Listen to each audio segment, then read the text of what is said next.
All right, so this is the rest of that interview with Scott Bessett that I wanted to share with you guys, share some more thoughts. So, I didn't really have time to watch the rest of it, but I'm glad I did because I caught this part of it that y'all need to know about. And I actually dug out this shirt. I've been waiting to wear it again for 12 years. So let's watch. The class is in session. Elon and I are completely aligned in terms of cutting waste and increasing accountability and transparency for the American people. I believe that this Doge program in my adult life is one of the most important audits of government or changes to government structure we have seen. That when I was in my 20s, we had the Grace Report, and there's some great suggestions that came out of that, never implemented under Clinton and Gore. Just open thought. It probably is a Doge program that they install into every single one of these systems. It's like an app, they just click on it and just runs all the algorithms, gets the AI to work for them. That's why they're moving so fucking fast. Or I think it was to government efficiency or reduce government.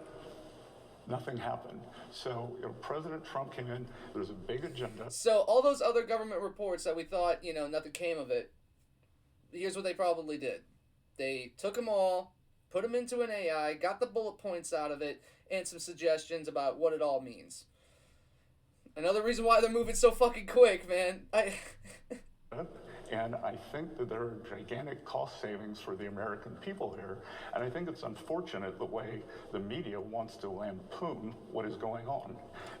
Listen to his voice. Like, his voice is fucking shaking. Like, these people are under threat. Yeah, they got government protection, but there are ways, dude. All right? There are ways.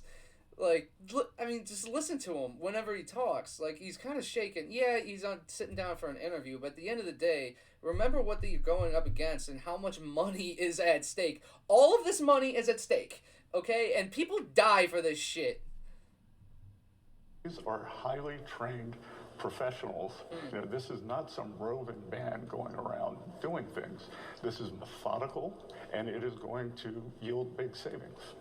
At any point, would you heed what Musk just tweeted and stop payments from coming through Treasury? Look, most of that happens above us. That it comes from the departments and the agencies.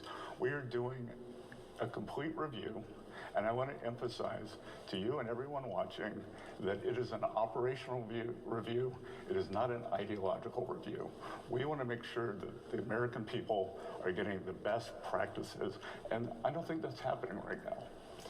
The systems here at Treasury, they're known to be a little antiquated, but very, very sensitive, but also they're working. I'm hearing, at Bloomberg, we hear a lot about investors being concerned that this could hit markets in some way or start to cause a loss of confidence. What, as a longtime hedge fund investor, do you have a response to those concerns? People shouldn't be concerned. At Treasury, we move deliberately and we fix things. That's the way we work. So everyone should know that all the payments are going to be made, they're going to be in good order, and at the end of this review, there are going to be substantial savings for the American taxpayer.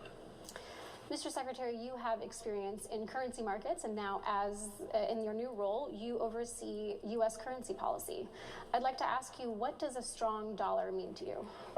Well, first of all, the strong dollar policy is completely intact with President Trump, and I was very happy at his... Dollar is a legal distinction. It is what is legal tender. Right now, the Federal Reserve note has it. It can be swapped out. This is a narrative device. Economic Club of New York speech in August when he re-emphasized the importance of maintaining the dollar reserve currency status. But let's think about, what does a strong dollar mean? It really means four things. One, that when we think about a fiat currency, a piece of paper is credibility. So a strong dollar is credibility and a rule of law that is backing it up. Two. And it hinges on international acceptance. That is the part that he leaves out, because that's the next part of the story that's coming. Because we already know what BRICS is doing. They're banning it in trade, okay? So when he talks about that, you have to understand that they're slow rolling this out. Credibility is only maintained via audits because that is how it's done. And what is RLUSD but a fully audited stablecoin that could be designated as legal tender? This is where this is going. Ron Paul has entered the chat, okay? He's going to be helping Elon at the fucking Fed. And the only thing he's been saying for 40 years is get rid of the fucking thing. It means a composite price on the screen, the Bloomberg Currency Index, that is the dollar moving up against that. 3, it is a bilateral price. So what's important to remember is the dollar is either weak or strong versus something else. So throughout the course of an entire transaction, because they take 3 to 5 days through SWIFT, it needs to go down to 3 to 5 seconds with something that can maintain credibility. That means fully audited, okay? And that's over a distributed ledger. So it's a decentralized reserve, okay? We want the dollar to be strong. What we don't want is other countries to weaken their currencies, to manipulate their trade, and then force. Therefore, if we enter into an international agreement via stablecoins or whatever their CBDC is, that it has to maintain full fucking audits for it, we're all playing the same game at the end of the day, because they can't be devaluing their currency as well while we're all trying to conduct free trade.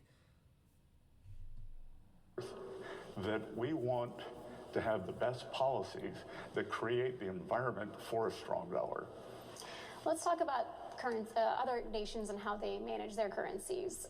The president has asked for a tariff study from several of his cabinet officers or incoming cabinet officers due April 1st. And the Treasury piece of that is to assess how to handle when foreign nations manipulate their currencies. Do you see any evidence of manipulation in foreign exchange rate markets right now?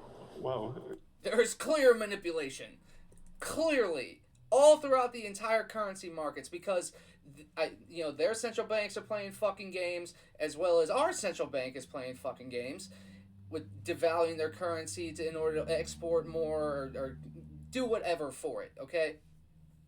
Now, when you lower the transaction settlement times to 3 to 5 seconds, a lot less of that can occur throughout the transaction, which means value is transferred completely and intact all throughout the entire time that transaction has happened. Right now it's 3 to 5 days, and that's with all the games that are getting played by everybody at this fucking poker table, it's not happening. All right, we got to swap it out for something else that can do 3 to 5 seconds over a distributed ledger. That's the answer here. And with that, we're going to stop it there.